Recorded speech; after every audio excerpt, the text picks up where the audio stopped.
Buenos días, ustedes están sintonizando KZYX, Philo 90.7, KZYZ en Willits y en Ukiah 91.5 y en Fort Bragg en el 88.1, todos del dial FM. También estamos transmitiendo en vivo en www.kzyx.org.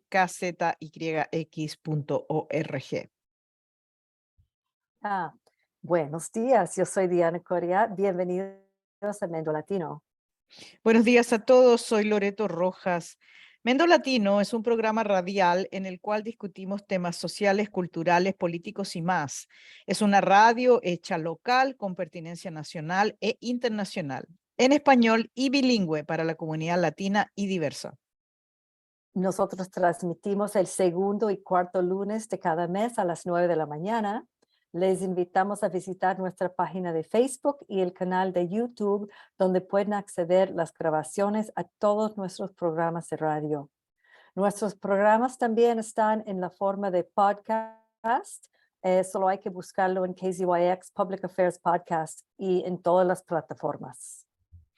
Y estamos en la temporada de solicitarle a nuestros oyentes que por favor cooperen con nuestra radioestación por hacer una donación. Estamos haciendo énfasis en la capacidad que tiene nuestra radio para conectar a todo nuestro condado. Piensen en todas las maneras que esta radio KZYX lo conecta a usted con la comunidad y también cómo esto le permite a usted estar informado y mantenerse al tanto de lo que pasa tanto en nuestro condado como en otras partes. Ya son 33 años desde que estamos transmitiendo en nuestro condado y hay varias maneras para donar. Primero, por favor, le pedimos que pueden donar en línea en www.kzyx.org. Allí hay un botón rojo que dice Donate y ahí puede donar. Muchas personas prefieren mandar un cheque y estaremos muy felices de recibir su dinero si nos manda un cheque a la casilla postal número 1 de la ciudad de Philo, en California 95466. También puede llamar en este mismo momento porque tenemos voluntarios contestando los teléfonos. Llame al 707-895-2324. Gracias, Loreto. Y sí, invitamos a nuestra audiencia a donar, a mostrar su apoyo a KZYX, también a Mendo Latino.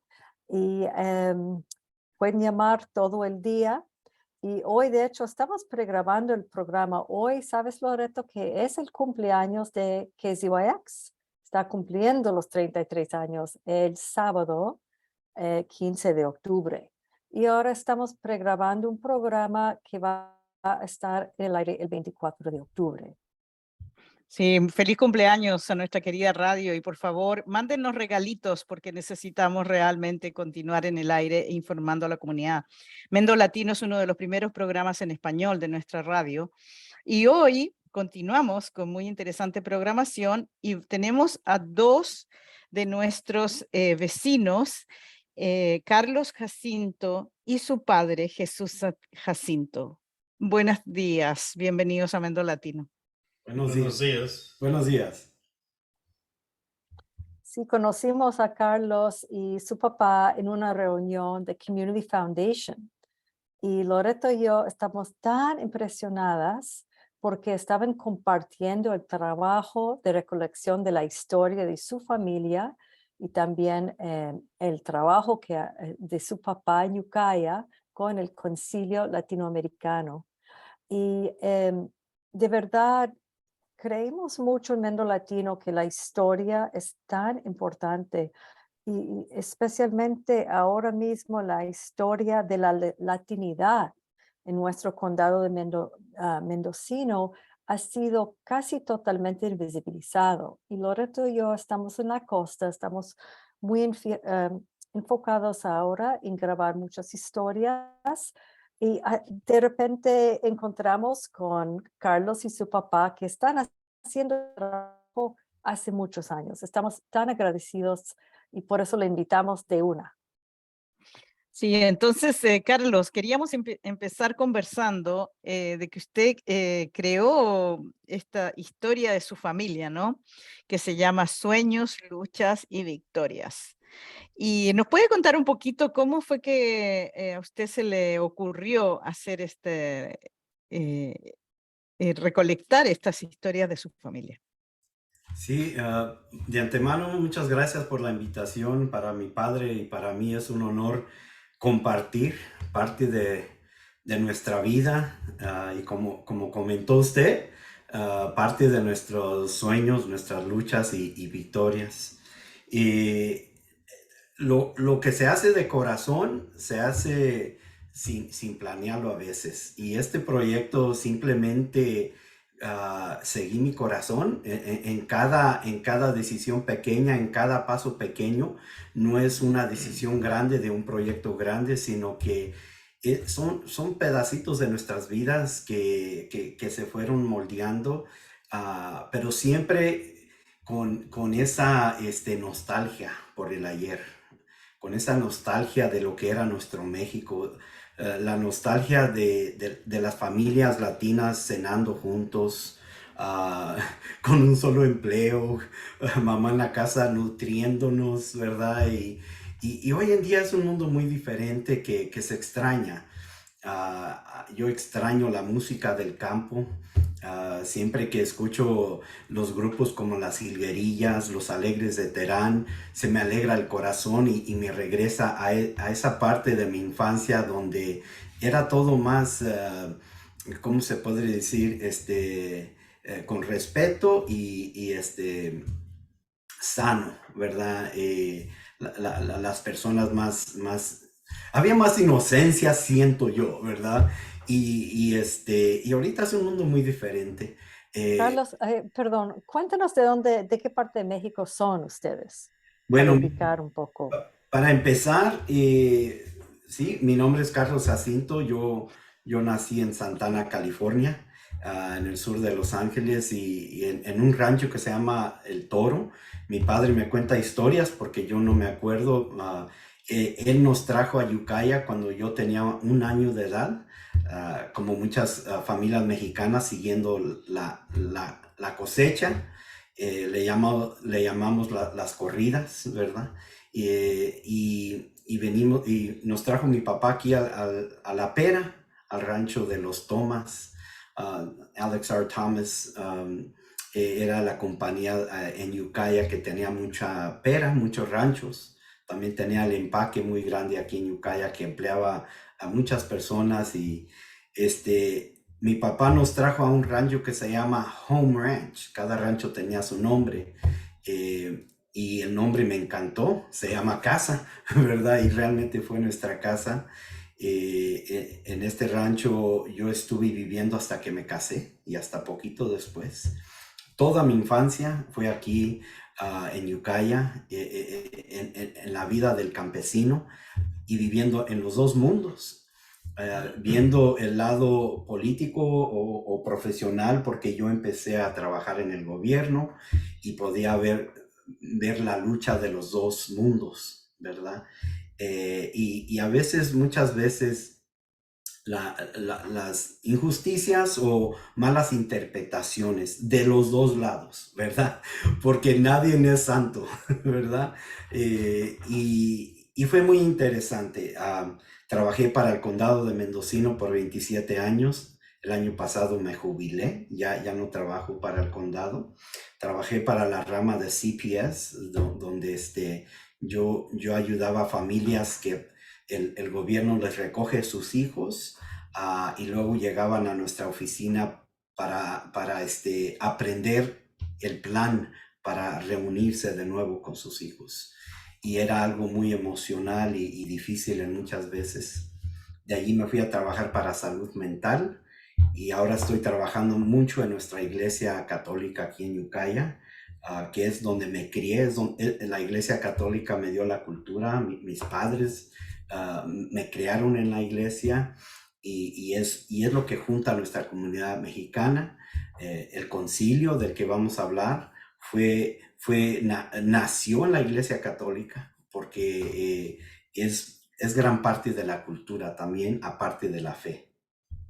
Sí, Carlos, muchas gracias. Y quiero aprovechar porque su papá está aquí también. Y le quería preguntar también a su papá si nos puede contar de dónde es él, de dónde nació él y cómo es que él vino aquí para el norte, como le decimos nosotros, ¿verdad?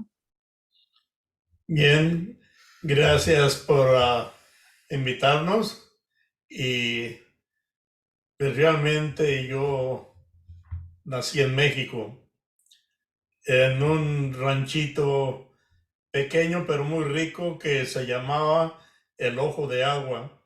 Había un nacimiento de agua natural muy grande, donde había muchos regadíos de trigo y muchas otras plantas en grande.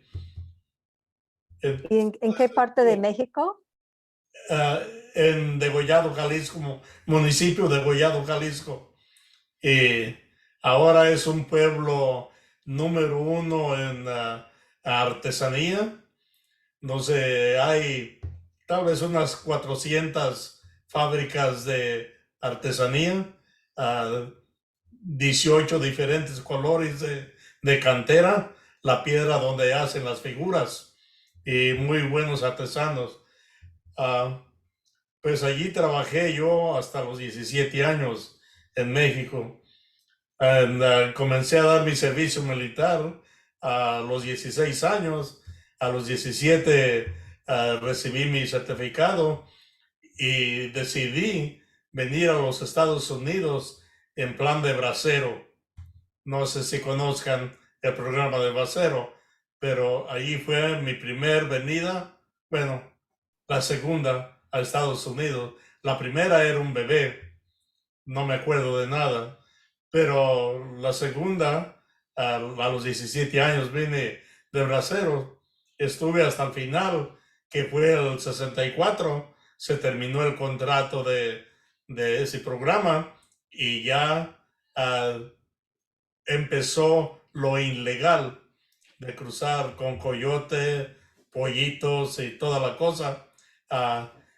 Y que conocí yo muchos de esos caminos, todo por un sueño americano, según, pero era muy difícil. De cualquier manera, traje aquí a mi esposa y que ella la conocí en un rancho vecino a 2 horas de camino, pero allí estaba y pues decidió que nos juntáramos y que es una esposa excelente, mamá las 24 horas por toda su vida, lo sigue siendo y todos los hijos ya están casi calvos, pero todavía sigue siendo. Qué No es bueno. fácil que un matrimonio dure tanto como el de nosotros. Gracias a ¿Cuántos Dios. años son? ¿Cómo? ¿Cuántos años tienen de ser casados? 54. 56. 50. Uy, Mañana es nuestro 56 aniversario, si Dios nos deja llegar. Ah, qué maravilla. Y Sí. cuando usted vino en esa época que usted era tan jovencito, Jesús, ¿cómo fue esa primera vez que usted vino aquí a los Estados Unidos? Bueno, ¿usted sintió una diferencia o se sentía parecido como la vida en México cuando usted vino a trabajar con los braceros? Porque era una Realmente, comunidad mexicana, ¿verdad? la pobreza hace uno hacer decisiones a veces no muy exitosas, pero ¿qué más queda? ¿Morir de hambre o morir en la lucha? Entonces el exitoso triunfa no rajándose, porque si se nuestra raja audiencia, ya no llegó. ya, Sí. para nuestra audiencia que no sabe, ¿puedes contarnos un poco de qué consistía el programa de Braceros? Si puede hablar un poco de esto. Bueno, el programa de Braceros fue un acuerdo que en la Segunda Guerra Mundial los dos gobiernos acordaron, entonces firmaron un tratado y al final era el 64. Y lo que pasaba es que por la guerra ya casi no había americanos que hubiera para trabajar. Había mucha necesidad de trabajo. Entonces Estados Unidos pidió ayuda de trabajadores a México y le prestó braceros temporalmente, contratos de 45 días. A los 45 días era regresado a México o si era buen trabajador y había trabajo, lo renovaban por otros 45, no más de 2 años. A los 2 años les daban un vale para que fuera a México, pero volvían a regresar, ya no tenían que contratarse. El permiso ese ya era válido para entrar, y por otros 2 años. Y así fue como fue hasta el final. Y lo que hacíamos, el bracero trabajaba en todo, especialmente en la agricultura, pero en el ferrocarril, donde quiera, porque donde quiera, Estados Unidos, donde quiera necesitaba ayuda, donde quiera. Entonces, allí venimos. Y el sueño fue para tener mejor vida económica en México. Y así nos la rifamos. Quiero preguntarle qué era lo que tenían qué era el proceso para entrar a Estados Unidos. ¿Los pasaban por un tipo de fábrica o fila de procesamiento? ¿Cómo era eso? No, en México había unas personas, por apodo les decían coyotes, pero casi todos los coyotes dicen que son malos.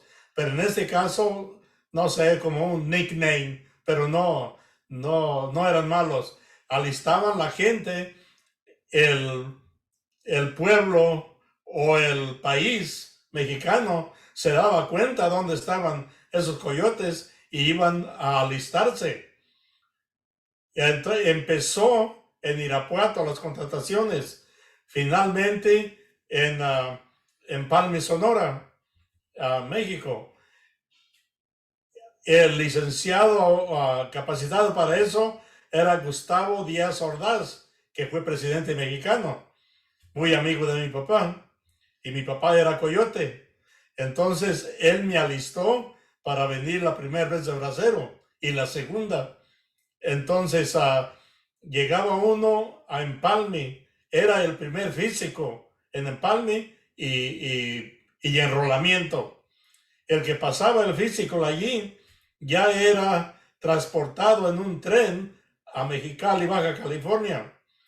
En Mexicali, Baja California, bajaba todos los braceros o candidatos a braceros y pasaban a Calexico, resguardado por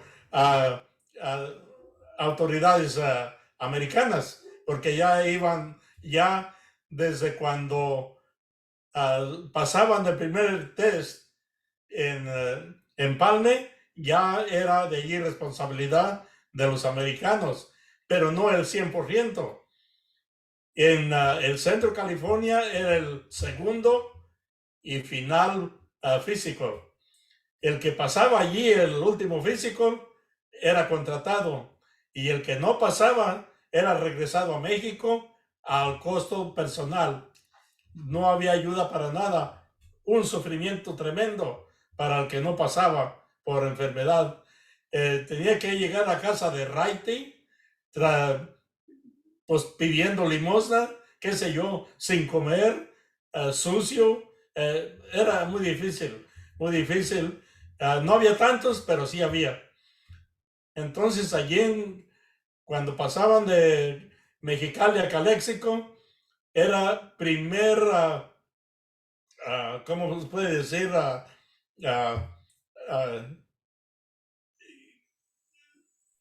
Era como de sanidad, revisión de sanidad. Fumigaban a todos los hombres, la ropa, las mochilas, y quedaba uno como burro revolcado en un cenicero feo. Y allí salía uno y ahí eran unos autobuses al centro California, segundo físico y último, y de allí los mandaban al lugar donde iban a trabajar, local o fuera del estado, a donde fuera. A mí me tocó la asociación de Dixon, California. Era la asociación del norte de California. Allí todos los empleadores hacían su petición de braceros por 45 días y tenían que calificar para esa petición. Tenían que tener Workers' Comp y todos los requisitos. y, y allí firmaban el compromiso, un contrato que eran responsables por esa persona. Si se cortaba un dedo, tenían que curarlo y indemnizarlo con $500. Si se cortaba dos, otros 500, otro 500. Toda la mano, toda la persona, $1,000. Es que nadie quería morirse, pero muchos querían cortarse un dedo porque llevaban Ay, $100 extras. Es un montón de rollos. A ver si puedo terminar de hablar, porque siempre que estoy hablando de eso, me remueve y me acuerdo, porque yo lo viví y no es recomendable, nada recomendable. Estábamos hablando de un cacique y un esclavo. El esclavo no tiene derecho a nada, pero el cacique puede hacer lo que le dé la gana. Y en esa forma me sentía yo. Tenía que claro, sin poder, como entregado a la voluntad de a una quien lo persona, tenía contratado, claro, y exactamente. poniéndole un valor al cuerpo de la persona sin considerar el dolor que esta persona podía vivir, ¿no? ¿Eh? Y quiero decir una cosita antes que nos siga contando su historia, Jesús, que para nuestra audiencia, quizás no todos saben, pero la palabra braceros viene de la palabra brazo, porque se necesitaban manos y fuerza de trabajo. Entonces, este término vino de eso, eran los braceros, eran porque eran brazos para trabajar y recoger, como usted dice, no solamente en el trabajo de la agricultura, sino también en el ferrocarril y en distintas partes. Y tratados de esta manera, como dice usted, que eran enviados a lugares así, ¿no? A cualquier parte. Y yo lo quiero invitar, Jesús, a lo mejor usted nos puede decir, ¿cómo fue cuando usted vino a Yucaya? ¿Cómo fue eso? Bueno, a Yucaya yo vine le nombraban migrant, esa que anda de un lugar a otro buscando las temporadas de cosechas y trabajando. Así llegué yo aquí. Yo estaba trabajando en un rancho en Santana, California, donde nació Carlos, pero allí a veces trabajaba 24 horas por $20.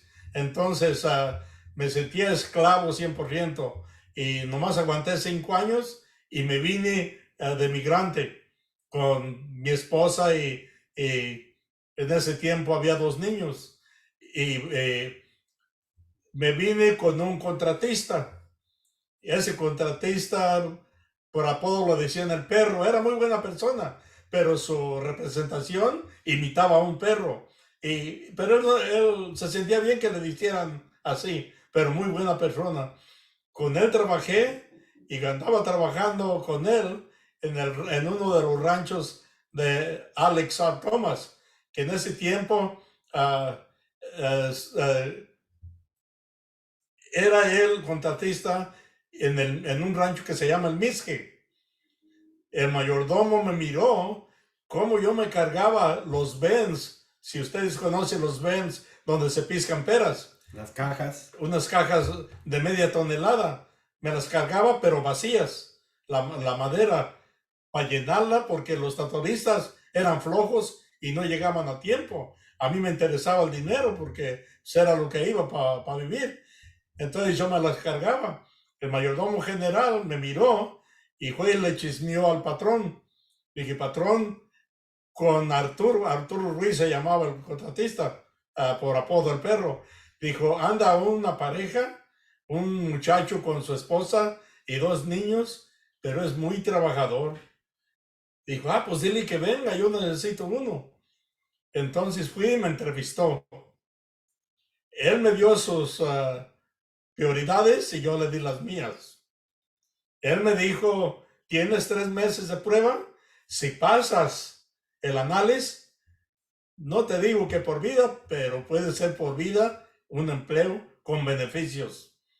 Ven, pues yo también tengo los míos. A ver, dímelos. A mí me gusta respetar y ser honesto. A mí no me gustan las payasadas. Lo peor que si yo hago algo mal y me despides, ya sé por dónde entré. Por ese lugar me voy y no hay problema. Pero no admito yo que seas cacique con la gente. No, pues eso no lo hacemos. Bueno, te lo digo por en caso que no me gusta eso. Pues trabajé 36, casi 37 años consecutivos con ellos. Nunca me corrió ni nunca corrí. Y tuvimos diferencias, pero todo a la honestidad. Y toda la gente me apoyó. Es que los patrones tenían poder económico, pero mi gente tenía poder de corazón y ganaba.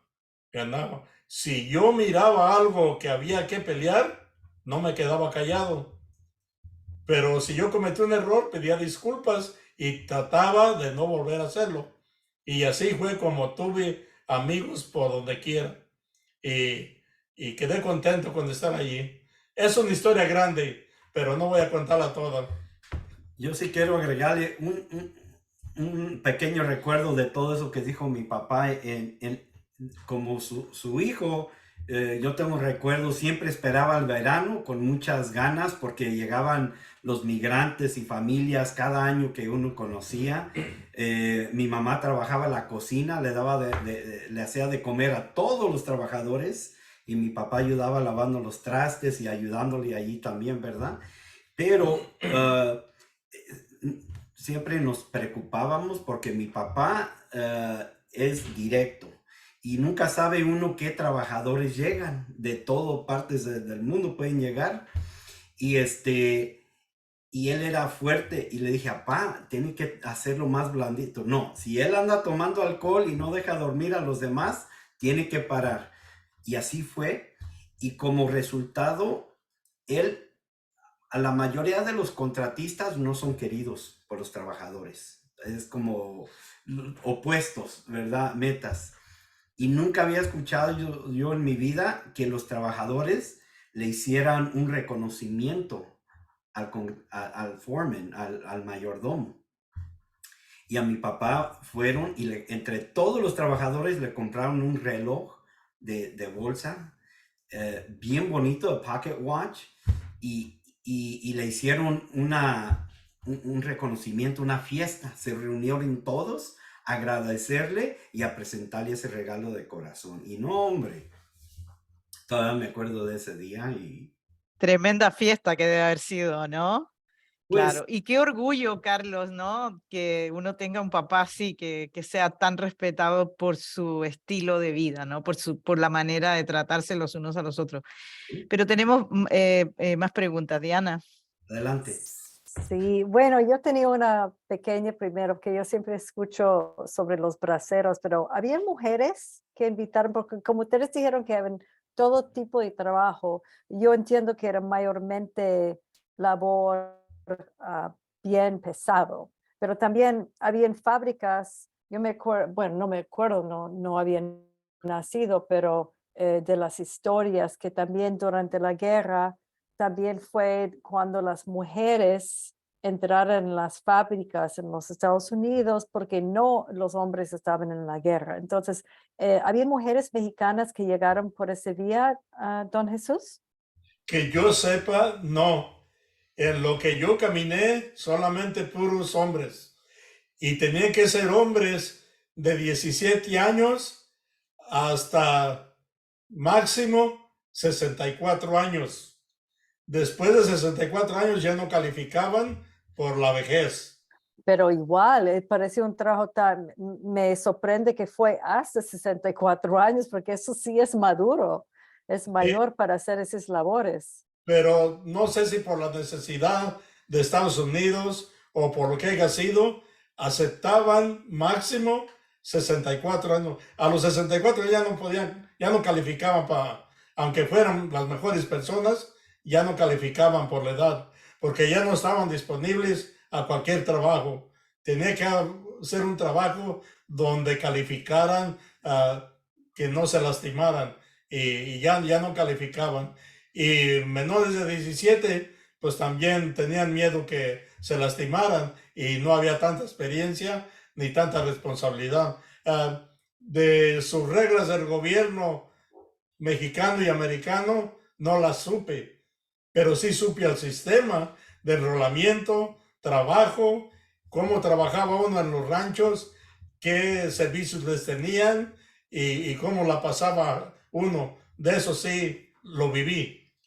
Yo quería preguntarle, tal vez para cerrar este segmento, la pregunta para mí bien importante, ¿valió la pena?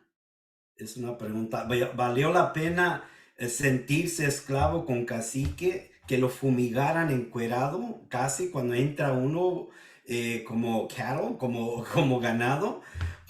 Hoy en día, donde se encuentra usted en este país con la familia que tiene, ¿valió la pena? ¿Y qué piensa de este país?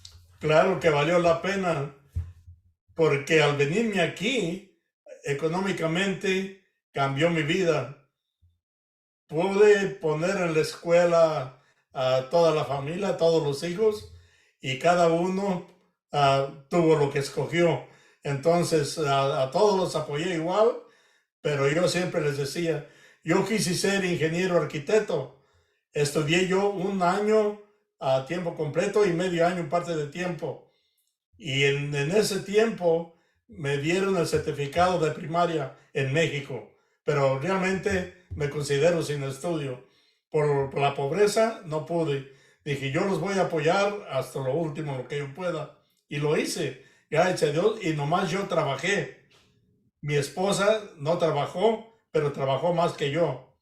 24 horas de cuidado no es un trabajo fácil. Y la mujer Claro, claro. que nos diga si es Sí. fácil. ¿Eh? Entonces, muy difícil. Don Jesús, muchas gracias por compartir con nosotros, con Mendo Latino y KZYX, toda esa historia, una historia muy brutal, pero lo cuenta así y se ve que tenía mucha dignidad dentro de todo ese escenario brutal. Ahora quiero decir que se acaban de sintonizar, están escuchando a KZYX. En Philo es 90.7, KZYZ en Willits, Ukiah, 91.5 y Fort Bragg estamos en 88.1. También estamos transmitiendo en vivo en kzyx.org y aquí tenemos una entrevista muy, muy importante con Carlos Jacinto y su papá Jesús Jacinto, hablando de cómo llegaron a Ukiah y toda la historia. Hasta ahora hablamos del programa Bracero. Si han perdido algo de ese programa, pueden en un día o dos ir al YouTube y buscar Mendo Latino y puedes ver y escuchar la entrevista. Entonces seguimos. Gracias. Sí, y quiero recordarle a nuestra audiencia también que estamos recolectando dinero, así que si quieren donar y decir en sus comentarios que ustedes están donando porque les gusta la programación en español y Mendo Latino en particular, y el trabajo de nuestro nuevo director de prensa que se llama Víctor Palomino, les pedimos por favor que llamen ahora y donen su dinero a este importante recurso, como se dice en inglés, resource that Mendo Latino is, and the KZYX in particular, offering all kind of programming and connecting our county. Please make a donation. You can go online at kzyx.org, and you can also send a check with a donation to P.O. Box number 1 in Philo, California 95466. And also you can call now at 707-895-2324 and mention that you like Mendo Latino. Thank you so much for everybody that is donating. I also want to say thank you to the whole audience. I know we do have a lot of people that listen who are Anglo as well, and they love to listen to what's going on in Spanish because they haven't heard these stories before. And hasta la gente, los latinos tampoco a veces no saben la historia también del condado. Entonces, sigamos así hablando del condado de Mendocino con Carlos y Jesús Jacinto que están en Ukiah. Entonces, nos encanta saber más. Ahora hay otro capítulo de esa historia que queremos hablar del Concilio Latinoamericano y la importancia de su organización. Puedo dar un poquito antes de que hable mi papá y Sí, mi papá me trajo aquí a Ukiah en 1970. Es cuando llegamos, el concilio ya estaba aquí antes del 70, ¿verdad? Creo que su primer evento inclusive fue en 1969, el Día de las Madres, en un saloncito en el municipio de Talmadge. Eh, familias de lo que yo sé estaban aquí desde 1940, ¿verdad? Como las familias briseños. Pero hay mucha historia acerca de los latinos, pero de los mexicanos. En Ukiah hay la mayoría de población de México, ¿verdad? Pero poco a poco va creciendo. Básicamente donde vienen tus parientes es donde tú vienes a seguir a Estados Unidos. Entonces, si un hermano viene primero a Ukiah, a ratito, poco a poquito va llegando todas las personas y familias de ese rancho o de ese pueblo, ¿verdad? El concilio ya había iniciado y mi papá puede contar. Yo me acuerdo cuando primero llegó mi papá a la casa con una máquina de escribir, una typewriter, y era de las viejitas, y me sorprendió que un campesino, mi papá que trabaja en el campo, llegara con una máquina, porque lo nominaron secretario de una agencia no lucrativa. Entonces, mi papá siempre tenía un corazón para ayudar a la comunidad, y él que les cuente lo demás. Adelante, gracias. Sí, pues a mí un señor miembro original del concilio me invitó. Su nombre José Cisneros, y ya murió, su esposa ya murieron, y dije, bueno, pues vamos a ver de qué se trata. Bueno, ahí empecé, y como digo, aunque ahorita el concilio está dormido, todavía estoy allí. Entonces nunca renuncié, y siempre ayudando a, como Carlos fue como se puede decir, trajo el castillo, según entiendo, el primer castillo mexicano en todo Estados Unidos. Hay muchos sistemas pirotécnicos en Estados Unidos, muy bonitos, pero no castillos. Entonces, el castillo en México es una tradición muy buena. En todas las plazas de todo el país, grande o chico, se celebra con castillos en ciertas actividades. Y un Describe castillo, qué es, explica qué es para que la gente que tal vez no entienden qué es un castillo. Yo Que quiero, sé que no estamos hablando de un castle. no, yo quiero comentar un poco en este punto que dice mi papá. El concilio, su meta era recaudar fondos para becas escolares, y también ayudaba con dinero para funerales de los migrantes que morían aquí, y llevar su cuerpo a México. También el concilio ayudaba con recursos y con información del gobierno, si tenían preguntas de aseguranzas o algo así. Pero cuando yo me empecé a involucrar con el concilio es cuando cada verano mi papá y mi mamá me llevaban a México. No, cada diciembre, mejor dicho, ¿verdad? Y las escuelas no les gustaba, pero los mexicanos casi siempre nos llevaban en las fiestas de diciembre a México. Un buen tiempo, unas 3 semanas, ¿verdad? Y yo me enamoré de México en esos viajes. Me enamoré. Algo me picó, ¿verdad? Pero desde pequeño yo fui inseparable con mi México, algo que yo no puedo explicar, pero lo defiendo y lo extraño, y me duele lo que le pasa, ¿verdad? Y uno de los sueños que yo siempre tenía era el recuerdo del castillo, que son fireworks o fuegos pirotécnicos.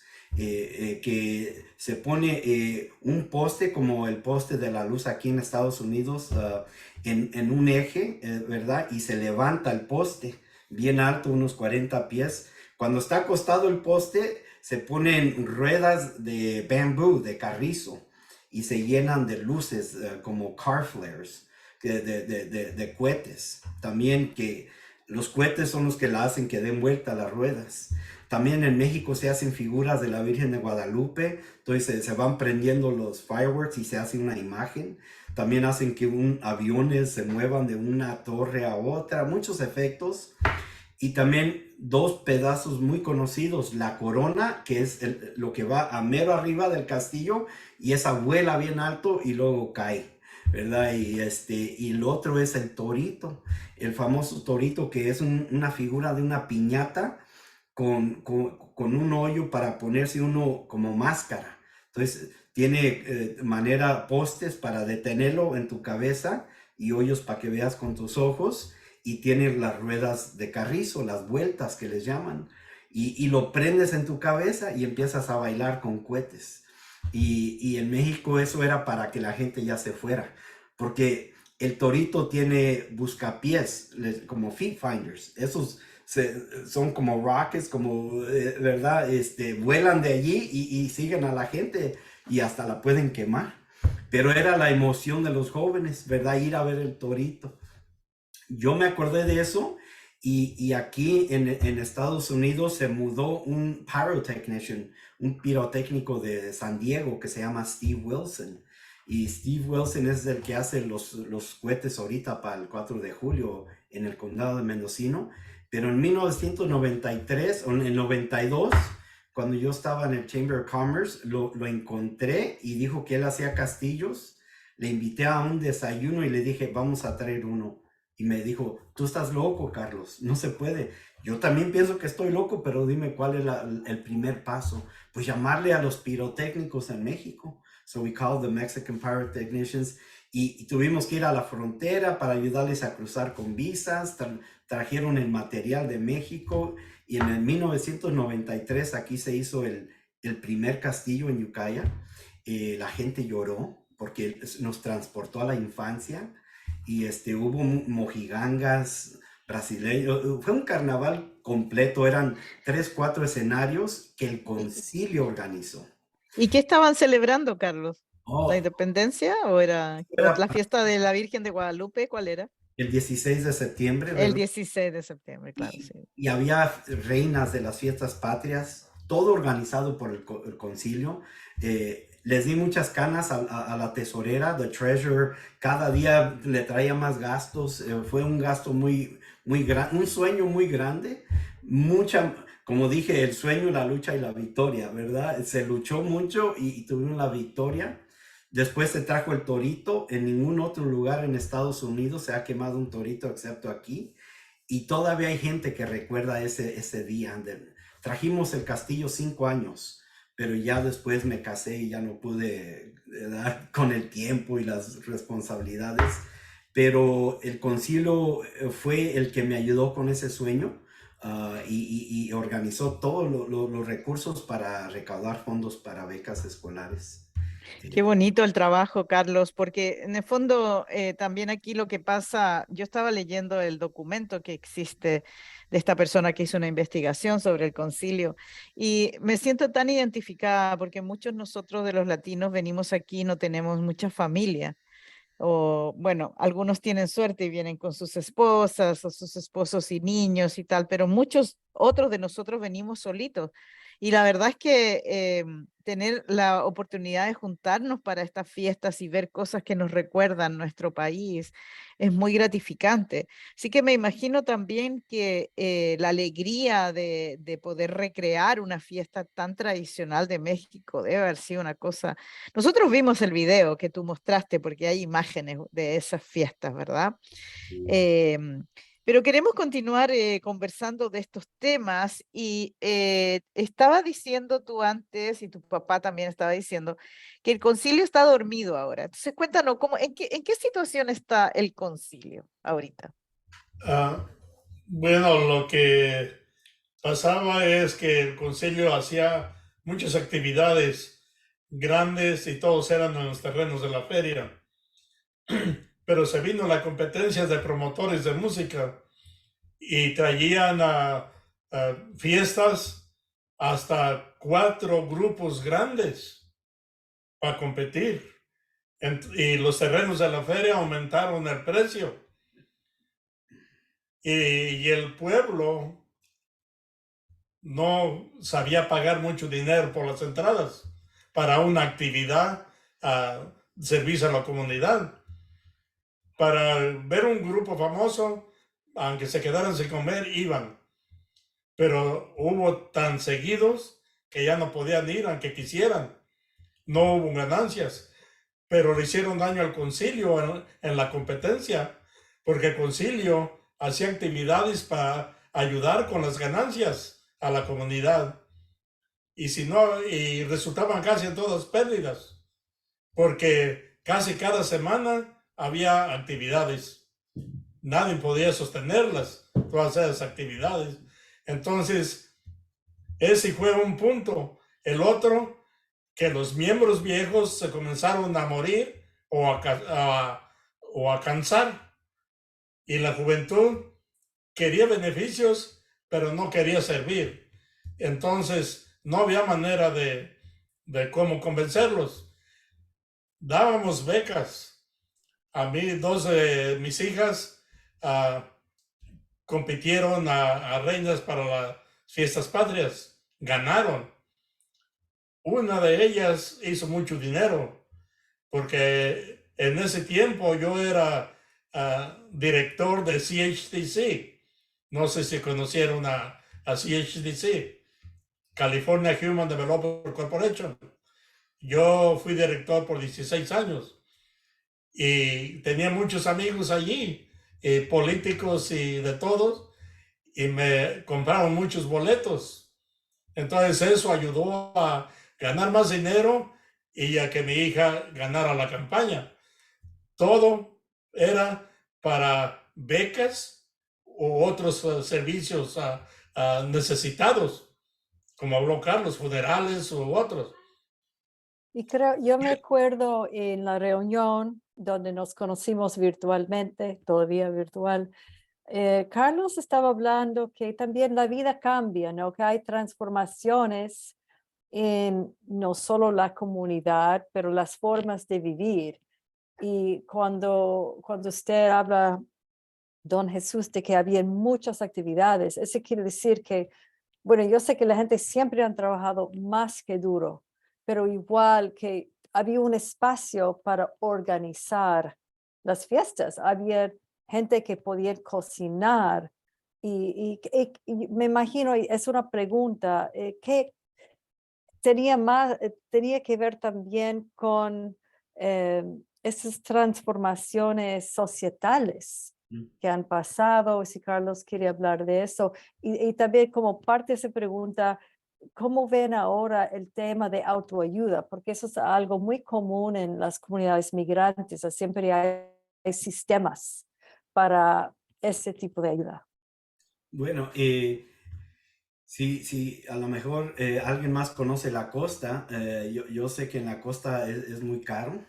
Fort Bragg, un lugar de mucho turismo, toda la costa mendocino, todos esos pueblos, muy caro por el turismo, donde los latinos necesitan trabajar el papá y la mamá, a veces dos trabajos cada uno. Y yo cuando he tratado de organizar hago muchas actividades de teatro y traté de hacer algo, y sí lo logramos en Fort Bragg, pero era muy difícil buscar un horario donde los padres pudieran participar porque estaban trabajando casi día y noche para sostener, cuando antes no era el caso y sí había esa comunidad. Pero eso es una razón, ¿verdad? Lo otro es, los jóvenes van cambiando todo, ¿verdad? Si los pioneros como mi papá y yo no pude motivar que mis hijos siguieran con el concilio, entonces poco a poco se va acabando. Las organizaciones no lucrativas también van quedando en otro lugar en estos tiempos. Pero yo creo que fueron muchos factores. El concilio todavía tiene un poquito de dinero que le quedó y mi papá siempre me ha contado que le gustaría hacer como una fundación o un scholarship fund donde se siga renovando como un legado del concilio y ya cerrarlo, ¿verdad? O si alguien puede volverlo a renacer y que sigan las actividades con jóvenes nuevos, hay muchas opciones allí, ¿verdad? Pero eso es donde queda el concilio en este momento, ¿verdad? También lo que afectó mucho fueron las drogas en México. Yo tocaba en un grupo musical y luego en un DJ y tuve que dejar porque en los bautizos me pedían música de puro drogas y violencia. Y el concilio era eran eventos familiares y si la gente ya quería esa música, inclusive papás y mamás en el campo, empezaron a, a creer en ese mensaje tan dañoso que nos llegó con eso que se llaman los narcocorridos, donde ya aceptábamos el crimen, ¿verdad? Eso afectó también bastante. Y es una de las razones que yo sigo haciendo los eventos culturales, donde uno no se olvide de los valores y que esa cultura sea más fuerte que la necesidad del dinero a través de actos ilegales, ¿verdad? Que uno diga, no voy a vender mi cultura, prefiero buscar la manera donde humildemente pueda salir con el sudor de mi frente. Y es el reto y es el dolor que a mí me motiva. Lo que mi padre me enseñó, lo que se ha perdido y la lucha por seguir, que no muera, ¿verdad? The struggle to keep it alive, ¿verdad? Se dice. Y por eso hago todo el esfuerzo que he hecho con los talleres como los 4 tesoros y las obras, ha sido por dolor de lo que se perdió. Ay, muchas gracias, Carlos. Muy enfático lo que tú estás diciendo y es verdad, desafortunadamente, que vivimos en una época donde se ha de alguna manera glorificado y un poco también popularizado toda esta cosa del narcotráfico y con programas en la televisión y todo, pero sin realmente, creo, comprender el tremendo daño que este crimen organizado crea en las comunidades y no en todas partes, en cualquier lado de la frontera, ¿verdad? Así que muchas gracias por contarnos también el trabajo que tú realizas en esta área. Y bueno, querida audiencia, ustedes están escuchando Mendo Latino, estamos teniendo esta conversación con Carlos Jacinto y con su papá, Jesús Jacinto, que han vivido pues Carlos Jacinto prácticamente toda su vida aquí en Ukiah, haciendo mucho trabajo muy importante. Y con este encuentro queremos realmente destacar el trabajo fuerte de la latinidad en nuestro condado. Y una de las cosas que queríamos también preguntarles a ustedes era, ¿cuál es el valor que tienen en este momento las festividades, las celebraciones que nosotros tenemos, ¿no? Como ya tú hablaste de la celebración de el Día de la Independencia. También sé que hay muchas celebraciones religiosas, como celebrando a la Virgen de Guadalupe, y prontamente, ya en unas semanitas más, nosotros aquí en Estados Unidos tenemos este famosísimo Halloween, que nosotros lo celebramos de una manera muy distinta, ¿verdad? ¿Se han conservado alguna de estas tradiciones, Carlos? Y te advierto también que estamos llegando a los últimos minutos del programa.